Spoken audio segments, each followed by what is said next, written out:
sa City Hall at yung lumang obligasyon. Hindi nyo ako masisisi na lagi para akong sirang plaka na nagpapaalala lagi. Naku po, unang araw pa lang to sa pagpasok ni Yorme Isko Moreno sa 2026. Ay naku, apakasipag, 24/7 agad kung magtatrabaho ang ating buting Yorme Isko Moreno. Dahil pagkatapos mo kanina ng flag raising ceremony, ay naku po, nagipag-meeting po ito, happening now in 24th directional meeting of the City Government of Manila led by Yorme Isko Moreno. Ay naku po, napakahalaga po dito yung pinag-usapan ng mga Kois Manggayas at dapat nyo po itong marinig. Okay? Please follow, like, and search and subscribe. So without further ado, let's begin. Yo! Dudoyte 2.0 sa vlog na to, wag kang bibitaw bro. Yeah, let's go. Yo, Dudoyte palaging andito. Balitang totoo, walang plastikan dito. Sa politika o simpleng usapan, hatid ay raw vlog, diretsong katotohanan. Dudoyte 2.0, laging trending ang kwento. Sa YouTube, hanap mo to, political vlog na swak sa'yo. Banat makiride, wag na magpahuli. Sa bawat issue, may banat si Dode. Wala na, seryoso pa. Dudoyte 2.0, siguradong panalo ka. Dudoyte 2.0, laging trending ang kwento. From Luzon. Pagpalain kayo ng buong may kapal. Manila! God first!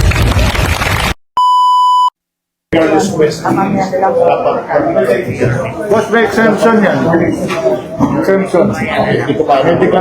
Medical, ano?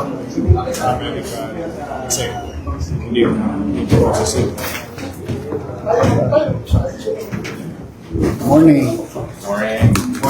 Morning.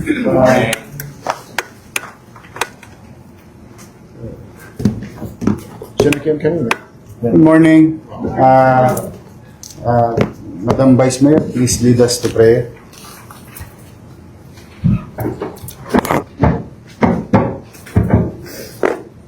Let us put ourselves in the holy presence of God. In the name of the Father, Son, and Holy Spirit. Amen. Almighty Father, we are grateful for this new year, this new day. And we ask, dear Lord, that you grant our dear Mayor the wisdom to direct us and us to his great plans for the city. We are grateful for each and every one here, and we ask that you grant us all good health and wisdom. Amen. In the name of the Father, Son, and Holy Spirit. Amen.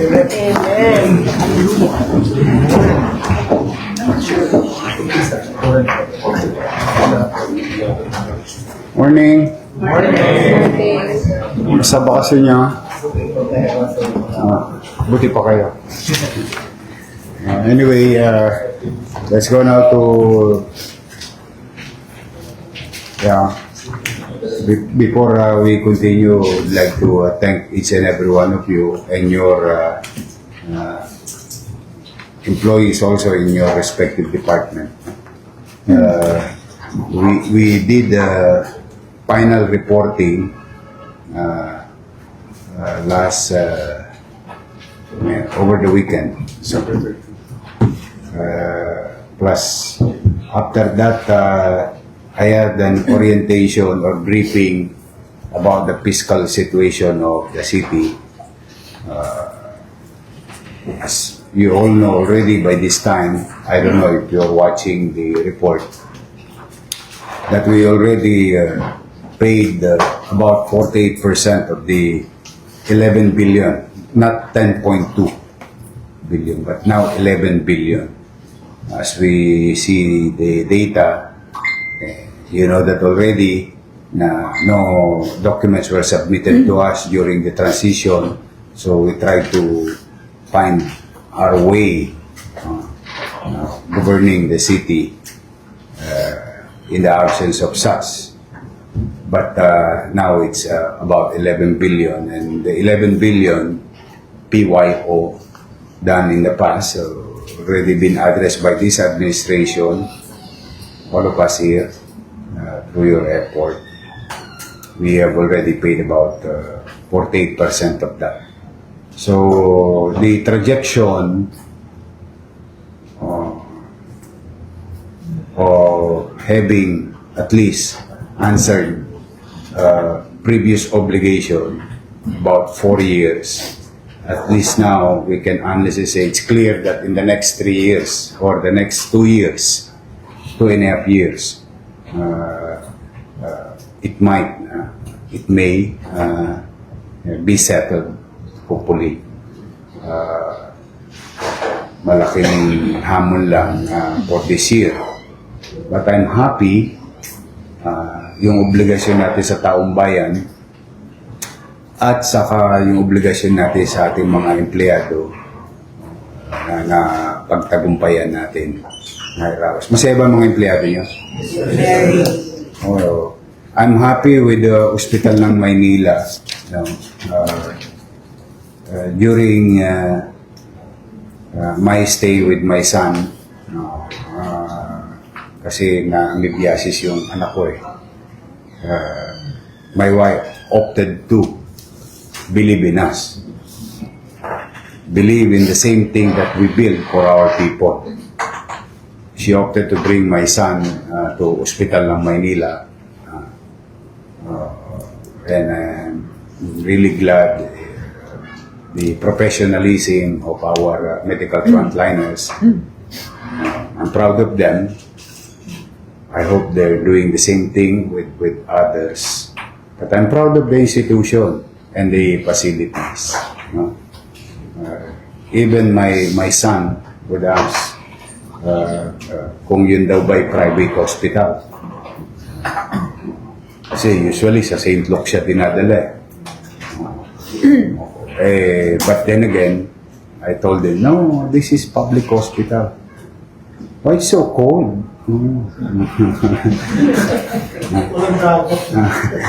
Ganda ng view eh. 24 hours thereafter, na-release na yung anak ko. Salamat sa ating mga doktora. To Dr. Padilla and Dr. Baradi, please extend my gratitude.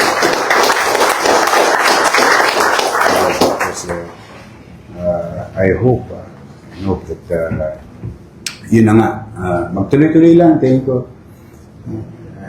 Yung healthcare kasi is really something for everyone. For the rich, for the middle class, and for the poor. In fact, if I may share this story, I don't know if I'm allowed, but I'm gonna say it anyway. The experience of President Pelma, not Telma, Pelma, with her husband being angiogram or doing angiogram in the first time siyang naniwala sa public healthcare. You cannot blame any person. Ako, wala naman akong prejudice if they have some doubt or something. But because that's the thing of the past.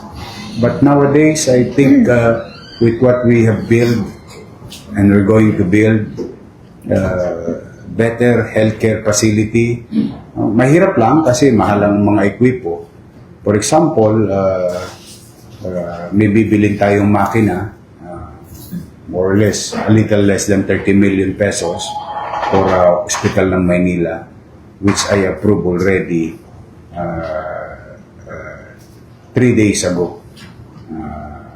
We'll just discuss it later. With that also, malaking bagay talaga kapag umiikot kayo sa mga kanya-kanyang yung respective offices and agencies. You'll see some room for improvements. I have approved so many things a few days ago, and we'll discuss it later. But for the meantime, I'm grateful to God that nakaraos tayo. Hindi ko akalain eh. Hindi ko talaga akalain. Sa araw-araw na ginawa ko sa buong buhay ko sa gobyerno, ito yata ang 6 na buwan na ito, wala na akong tinignan kundi araw-araw numero. Sad to say, of all the things, ang daming problema natin, dapat pananatiling malinis, payapa, yung mga delivery of basic services, tapos namumroblema ka sa numero. Alam mo, ang pangarap sa pamahalaan para sa taong bayan, mananatiling pangarap pag walang pera ang pamahalaan. At the end of the day, nandoon ang buhay. But as like what we have experienced, the taxpayers of the city of Manila responded. Unprecedented response. That's why nagawa natin yung mga dapat nating magawa sa taong bayan, sa City Hall, at yung lumang obligasyon. Pinagpapasalamat ko sa taxpayer. Kaya hindi nyo ako masisisi na lagi para akong sirang plaka na nagpapaalala lagi ng maayos na pakikitungo sa mamamayan. Pag tayo nakikitungo sa mamamayan, kailangan may paggalang, may malasakit, and creating extra step. If you see the wall, find the ladder so that we can cross and see what's behind the wall. But for the meantime, salamat sa Diyos, salamat sa inyo, nakaraos tayo. Now, it's going to be a rough year again because there is a 52% obligation remaining, PYO, commercial obligation, done in the past that we're going to address. At the same manner, we have a plan to obligate ourselves for the current expenditures. And that goes to everyone. So how we're going to do it is another challenge. But the journey and the plan of the city government is to confront current, regular. Kung ano yung obligasyon natin ng 26, dapat natutupad ng 26. Across. Tapos, pag may sobra, yad ba ulit, bayad ulit tayo sa luma. Kasi kaya natin prioritize yung luma to assure those who have done business in the city of Manila, there is what you call continuity of governance despite of what they have done. The worst fiscal management that I have seen in the government. Talaga. But moving on, ito ang plano natin. Maging current tayo for 2026. Across, Tapos, pag may tumalamsik ng tubig sa drum, sasalukin natin. Yun naman ang iuobliga natin sa nagdaang administrasyon. And another good news, Land Bank and DBP, they're very happy because napatunayan natin na hindi dahilan ang utang ng lungsod ng Maynila sa bangko, government bank, para maghihirap ang pera. Hindi. In fact, walang kapikit-pikit ng mata, ni isang iglap, ni hindi natin problema. We paid them about 575 million in 1 year. In 6 months, yeah, bro. 6 months, sorry, 6 months. 6 months. Nang walang kagatol-gatol. So, na-disprove na yung claim na ano ba, dami naming utang. Hindi totoo. Because, as you already know, may panapat talaga doon. May para doon talaga. Bagay, ang taong bayan naman hindi naniwala. But I just want to reassure you, hindi siya problema. Ang problema talaga is management of cash na pumapasok and priorities. Ikita ninyo yung natipid ko sa parol, nabigay ko sa PLM, sa mga estudyante ng PLM, nadamay pa UDM. Tapos nadali ko pa, nabawasan ko ng konti yung solo parent and PWD. O pati yung natipid ko sa paputok. So, siguro maliwanag na sa inyo na yung lagi ko sinasabi, mahirap mamuhay ng marangya na ang kapitbahay mo'y nagdarahok. Para ka bang nantutuya. Hindi ko sinasabing pag nakaluluwag kayo, wala kayong karapatan to enjoy. But this is not about personal life and neighbors, relationship with neighbors. We are government. How can we show, ano tawag yan? Extravagant ba yun? Tapos wala tayong mga services. So these are the things that I'm saying about pipilitin kong magsino, pipilitin kong magbuhi. Yan yun. So, again, I'm really happy and proud to each and every one of you. Palakpakan ninyo ang inyong mga sarili. Now, let's go back to business. Trabaho tayo ulit. Okay?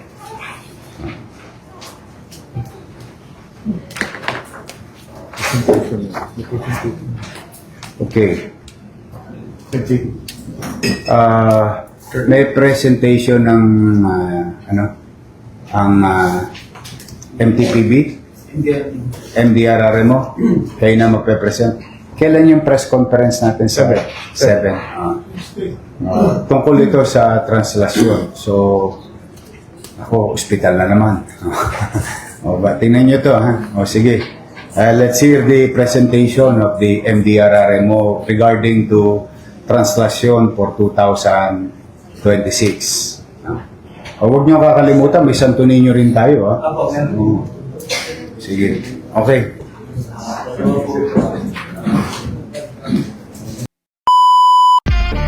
So yun nga, diba? Napakahalaga po talaga. Alam mo mga kois, mga gayas, pag si Yorme talaga, no, yung kumikilos ba, 24/7, ay talagang yung moral ng bawat mga employee ay talagang mataas yung moral ng mga kois, mga gayas. Bakit? Kitang-kita nila, napakasipag po ang ating butihing Yorme Isko Moreno. Sino ba namang hindi maadik sa trabaho pag ganyan ka-adik sa trabaho ang ating butihing Yorme Isko Moreno? Kaya po natin, unti-unti na po talagang umaangat. Alam naman po natin, nung pagbalik ni Yorme Isko Moreno ay lugmok po. Talagang yung kalinisan, wala. Marumi, dugyot, yung pondo, wala. Pero ngayon po, ilang buwan pa lang po ay unti-unti na pong bumabalik ang sigla ng City of Maynila. Especially yung kalinisan. Di ba, nakaraan, problemado sila nung Pasko at New Year. Nakaraang administrasyon. O ngayon, wala namang problema sa basura. Depende lang talaga yan kung magaling yung namumuno dyan sa City of Manila. Kaya wala talagang katulad ng ating butihing Yorme Isko Moreno, mga kois, mga gayas. Okay. Sa lahat ng viewers ni Dodoy Te, ito, yun, steady lang kayo dyan sa Gedli. Please continue to watch the videos and please do subscribe. Ingat kayo. God first.